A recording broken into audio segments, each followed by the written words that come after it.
కళ్యాణి రఘురాం భార్యగా ఈ ఇంట్లో అడుగుపెట్టింది నాకోసం. లోకమంతా కళ్యాణియే రఘురాం భార్య అని నమ్మింది. నిజానికి కళ్యాణి భర్త చనిపోయాడు. కళ్యాణి గురించి ఆలోచించడం మానే రఘురాం. నా వల్ల మీ కూతురి పెళ్లి ఆగిపోయింది. అయినా మీరు నన్ను ఒక్క మాట కూడా అనలేదు.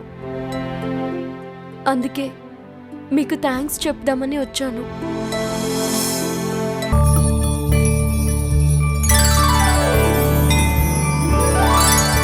ఓంకారం నీవే, శ్రీకారం నీవే, అనగనగా కథకు ఆధారం నీవే. పరుగులా పని తీరుగా సాగుతున్న జీవనదివే, పరిమళించు ప్రేమగా పొంగుతున్న గుండె తడివే.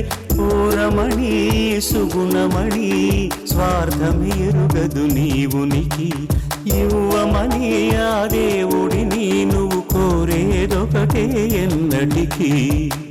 ముత్యమంత పసుపు. ఆయన మీ గురించి ఆలోచించడం తప్పు కాదు కళ్యాణి గారు, కానీ మీ గురించే ఆలోచించడం నా మనసుకి కొంచెం కష్టంగా ఉంది.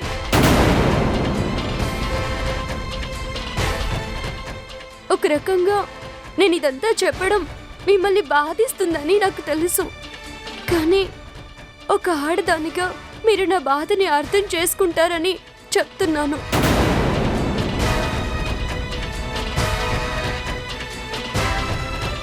మీరు సంతోషంగా ఉంటేనే మా వాళ్ళు మీ గురించి ఆలోచించడం మానేస్తారు. అప్పుడే నేను సంతోషంగా ఉండగలను.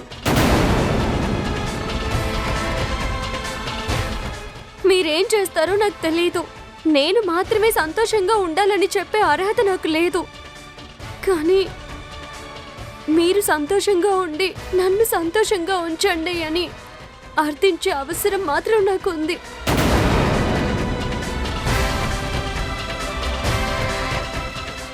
ఇంతకన్నా నేను ఇంకేమీ చెప్పలేను కళ్యాణి గారు. మీ నిర్ణయం మీదే నా జీవితం ఆధారపడి ఉంది. వస్తాను కళ్యాణి గారు.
ఆకాష్, నీ చనిపోయిందని తెలిస్తే కళ్యాణి బ్రతకదరా.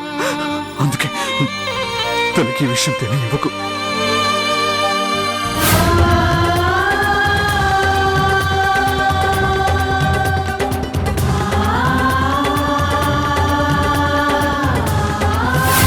నీ మనసులో వంశీ ఎలా ఉన్నాడో నా మనసులో కూడా నా భార్య జ్ఞాపకాలు అలాగే ఉన్నాయి.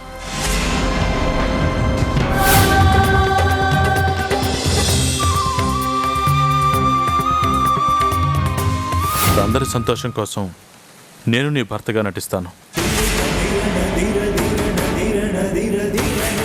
కాకపోతే పెళ్లి నిజం అవ్వాలి, తర్వాత జీవితం నాటకం అవ్వాలి.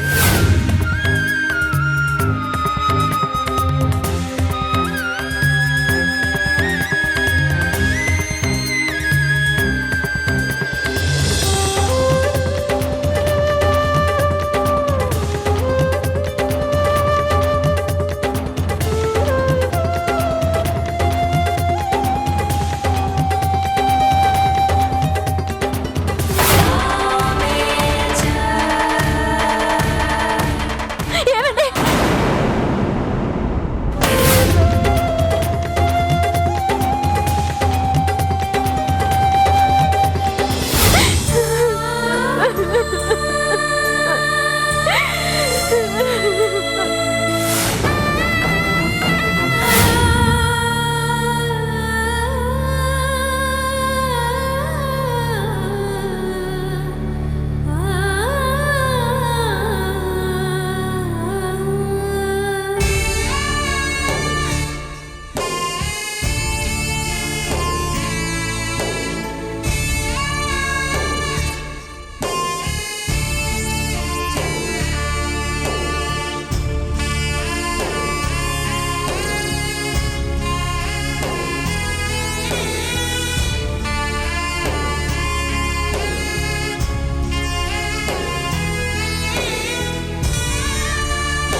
కళ్యాణి, కూర్చోమ్మా.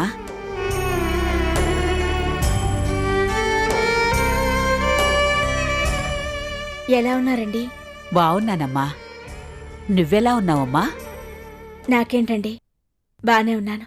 ఆ మాట మనస్ఫూర్తిగా అంటున్నావా కళ్యాణి? అలా అంటున్నారేంటి? నీ మనసేంటో నాకు తెలుసు కళ్యాణి. ఒకప్పుడు నా ప్రాణం కాపాడ్డానికి నటించావు, ఇప్పుడు అందరి సంతోషం కోసం నటిస్తున్నావు. మీరిలా అనుకుంటారని నేను మీతో మాట్లాడడానికి వచ్చాను. దీపా రఘురాం గారు మళ్ళీ ఒకటైనందుకు మీరెంత సంతోషంగా ఉన్నారో నాకు తెలుసు. కానీ అంతకంటే ఎక్కువగా నా గురించి బాధపడుతున్నారని కూడా తెలుసు. అలా బాధపడకూడదని చెప్పడానికే వచ్చాను.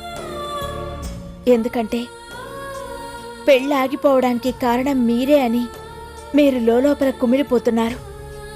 మీ అబ్బాయి దీపా కూడా అందువల్లే ఈ పెళ్ళి ఆగిపోయిందనుకుంటున్నారు.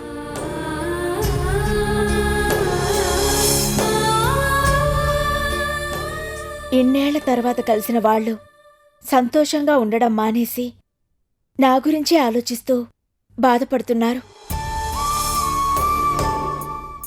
ఇలాంటి సమయంలో మీరు వాళ్ళకి నచ్చ చెప్పి వాళ్ళ సంతోషానికి కారణం అవ్వాలి కానీ జరిగిపోయిన దానికి కారణాలేంటి అని ఆలోచిస్తూ బాధపడకూడదు. నిజానికి జరిగింది మంచే, కానీ అందరూ నా గురించి ఆలోచించి అది మంచి అన్న విషయం మర్చిపోతున్నారు. మీ కోడలు మృత్యువును ఎదిరించి మరీ మీ అబ్బాయి కోసం వచ్చింది. మీ అబ్బాయిని చేరుకోవడానికి కొన్నేళ్లు తను నరకం అనుభవించింది. అది తను మర్చిపోవాలంటే మీరు నా గురించి మర్చిపోవాలి. నా సంతోషం గురించి ఆలోచించడం మానేసి వాళ్ళ సంతోషం గురించి ఆలోచించాలి. రఘురాం గారికి కూడా నేను ఇదే మాట చెప్పాను. ఇన్ని రోజులు దీప ఏ ఆనందానికైతే దూరంగా ఉందో ఇప్పుడు ఆ ఆనందం తనలో కలిగించాల్సిన బాధ్యత మీదే. మీరిలా నా కోసం ఆలోచిస్తూ కూర్చుంటే ఈ రోజు కాకపోయినా రేపైనా దీప అపార్థం చేసుకునే అవకాశం ఉంది.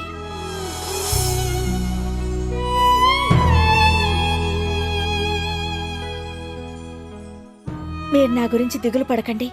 నేను సంతోషంగానే ఉంటాను. నువ్వు ఆ మాట అంటే నేను సంతోషంగానే ఉంటాను కళ్యాణి.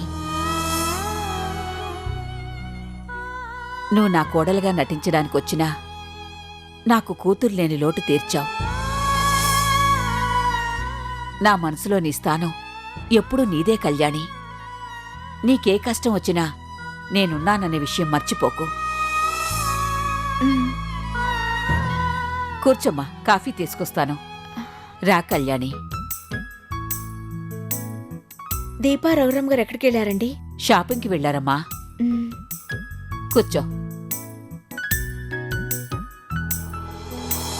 నాకే కష్టం రాకుండా చూసుకోవాలని మీరనుకుంటున్నారు, కానీ నా వల్లే మీరు కష్టాలు ఎదుర్కోవాల్సి వస్తుందని నేను భయపడుతున్నాను. మీకు ఆ పరిస్థితి రాకూడదనే నేను ఒక నిర్ణయానికి వచ్చాను. తీసుకో.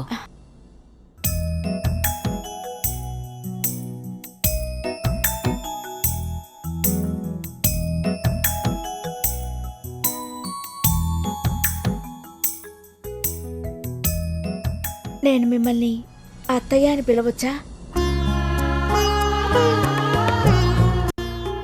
కోడల్ని కాకపోయినా ఇలా అడుగుతున్నానేమిటా అని ఆశ్చర్యపోతున్నారా? నా జీవితంలో అత్తయ్య అనే పిలుపు పిలిచే అదృష్టం మీ వల్ల కలిగింది. ఇకపై అలా పిలిచే అదృష్టం ఉండకపోవచ్చు. అందుకే చివరిసారిగా అలా పిలవాలనిపించి అడుగుతున్నాను.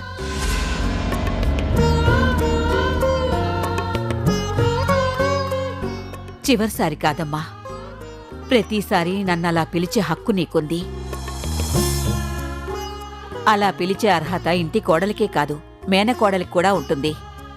మీ నాన్నగారిని నా తోడబుట్టిన వాళ్లా భావించే నేను ఇకపై నిన్ను నా మేనకోడలుగానే భావిస్తాను. ఇకపైన నువ్వు నన్ను అత్తయ్య అని పిలవాలి. సరే అత్తయ్య. రామ్మా.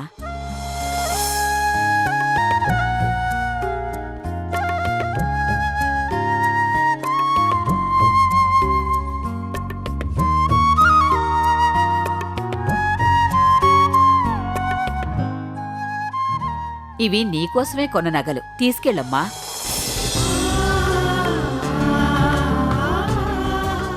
ఇవన్నీ నాకెందుకు? ఇంటి కోడల కోసం కొన్నారు. ఇవన్నీ దీపకే సొంతం. లేదమ్మా, నేను తనకి మళ్ళీ కొంటాను. ఇవి నువ్వే తీసుకెళ్ళు.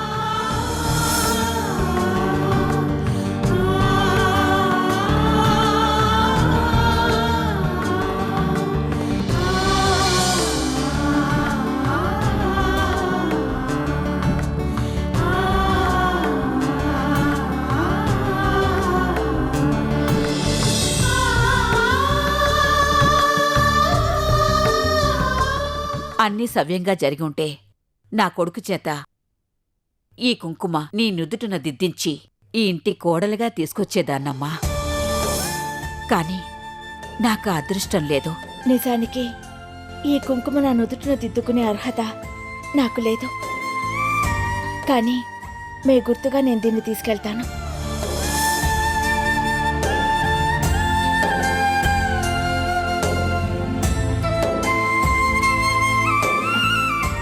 వస్తాను.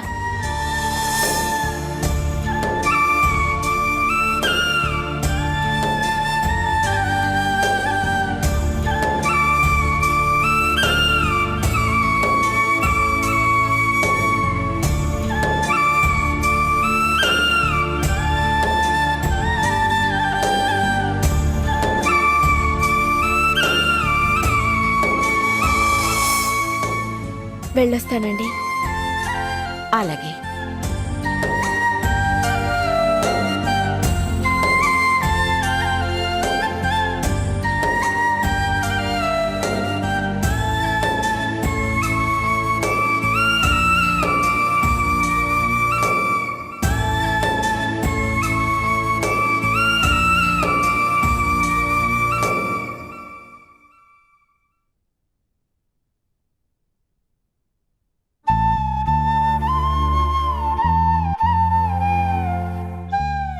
కళ్యాణి, కూర్చో కళ్యాణి.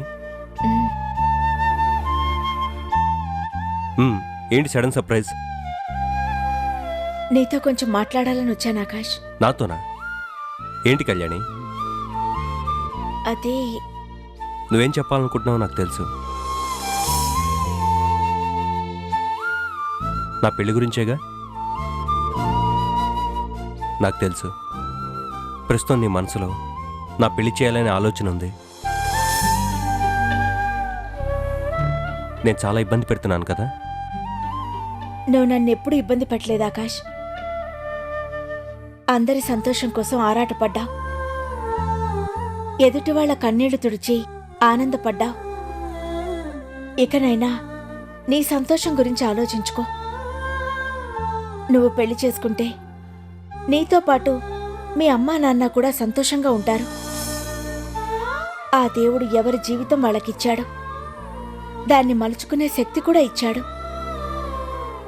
ఎవరి జీవితం ఎటు పయనిస్తుందో ఎవరికి తెలుసు ఆకాష్? ఈ రోజున్నట్టు రేపుండకపోవచ్చు. మనసులు మారచ్చు, మనుషులు మారచ్చు, పరిస్థితులు మారచ్చు. ఏదీ శాశ్వతం కాదు. నా జీవితంలో మళ్ళీ పెళ్లి యోగం లేదు. ఉండొద్దనే నేను కోరుకున్నాను. కానీ పెళ్లికి ఒప్పుకునే పరిస్థితులు ఎదురయ్యాయి. మళ్ళీ నా కోరికలోనే న్యాయం ఉందని అనిపించిందో ఏమో, ఆ పెళ్లి ఆగిపోయేలా చేశాడా దేవుడు. నా జీవితంలో మళ్ళీ పెళ్లి యోగం లేదు. ఉండొద్దనే నేను కోరుకున్నాను. కానీ పెళ్లికి ఒప్పుకునే పరిస్థితులు ఎదురయ్యాయి. మళ్ళీ నా కోరికలోనే న్యాయం ఉందని అనిపించిందో ఏమో, ఆ పెళ్లి ఆగిపోయేలా చేశాడా దేవుడు. కాలం మన జీవితాన్ని ఎప్పుడు ఎలా శాసిస్తుందో చెప్పలేం. మనసుల్లో ఉన్న స్నేహం మనుషుల్ని ఎప్పుడూ కలిపే ఉంచుతుందన్న గ్యారంటీ ఏముంది ఆకాష్? ఏంటి కళ్యాణి వింతగా మాట్లాడుతున్నావు? కొత్తగా కనిపిస్తున్నావు. అసలేమైంది నీకు? బ్రతుకు భారంగా ఉంది ఆకాష్. అందరూ నా వల్ల బాధపడుతున్నారు. నా ఒంటరితనం చూడలేక అమ్మా నాన్న నాకు న్యాయం చేయలేకపోయామే అని రాజేశ్వరీదేవి గారు, రఘురామ్ గారు, తన వల్లే పెళ్ళాగిపోయిందని దీప, స్నేహితుడికిచ్చిన మాట నిలబెట్టుకోలేకపోయానే అని నువ్వు, ఇంతమంది నా వల్ల బాధపడుతున్నారు. బాధ పెట్టింది మేము కళ్యాణి. నీ వల్ల అందరూ బాధపడుతున్నారని నువ్వు అనుకుంటున్నావు. మేమందరం నిన్నే బాధ పెట్టాం. నువ్వు వద్దంటున్నా బలవంతంగా నేను పెళ్లి కొప్పించి ఈరోజు నీకు ఈ పరిస్థితి తీసుకొచ్చాం. ఇకపై నీ సంతోషానికి ఎవరు అడ్డురారు కళ్యాణి. రానివ్వను. నువ్వు ఎలా ఉంటే సంతోషంగా ఉండగలను అనుకుంటున్నావో అలాగే ఉండు. నీ లైఫ్ నువ్వే డిజైన్ చేసుకో. నీకు ఏ ఆటంకం కలగకుండా నేను చూసుకుంటాను. ఆ అవసరం లేదు ఆకాష్. నేను నా లైఫ్ని ఆల్రెడీ డిసైడ్ చేసుకున్నాను. ఇది చెప్పడానికి నీ దగ్గరకు వచ్చాను. నీ డెసిషన్ ఇప్పుడు కరెక్ట్గానే ఉంటుందని నేను నమ్ముతున్నాను. All the best Kalyani.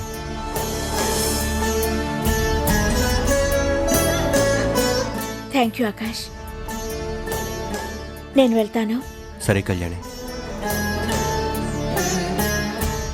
ఒక్క నిమిషం కళ్యాణి. నువ్వేదో అడగాలని వచ్చావు, కానీ అడగకుండా వెళ్ళిపోతున్నావు. ఏం లేదు ఆకాష్. నువ్వు చెప్పిన ఆల్ ది బెస్ట్ నేను అడగాలనుకున్న అన్ని ప్రశ్నలకి సమాధానాలు చెప్పేసింది.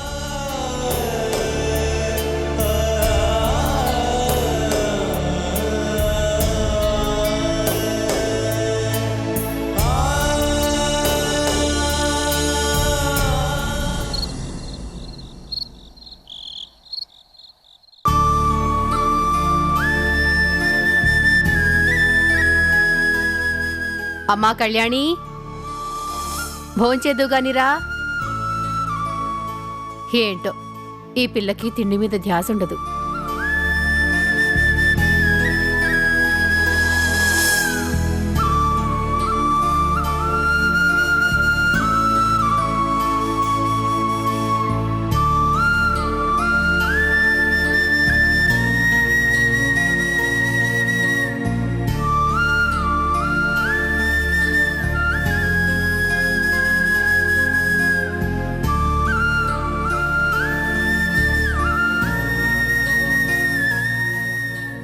ఏంటి ఆలోచిస్తున్నావు? తినమ్మా. అమ్మా, ఈరోజు నువ్వే నాకు తినిపిస్తావా? నీ చేతి ముద్ద తిని చాలా రోజులైందమ్మా.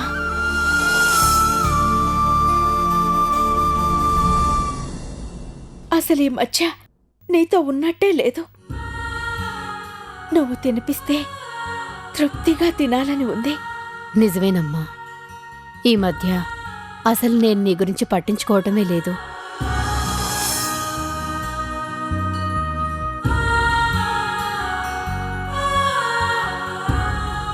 తినమ్మా.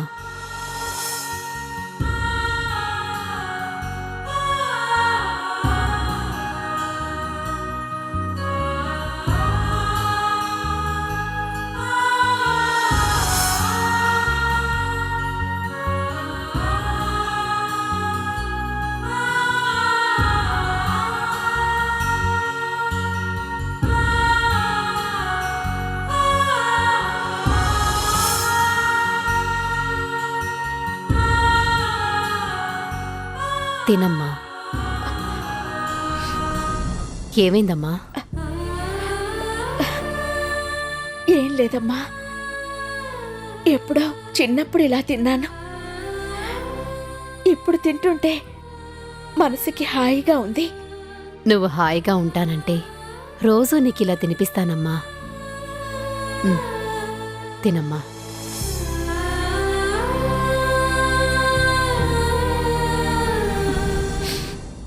అది కుదరదమ్మా.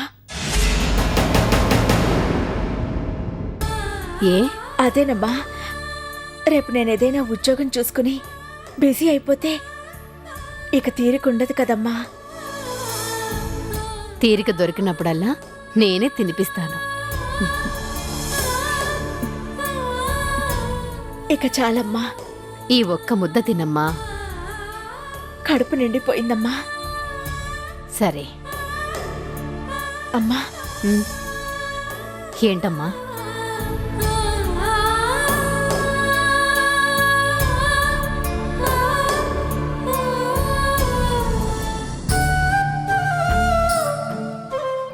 నాన్న, కాసేపు మీ ఒళ్ళో పడుకుంటాను.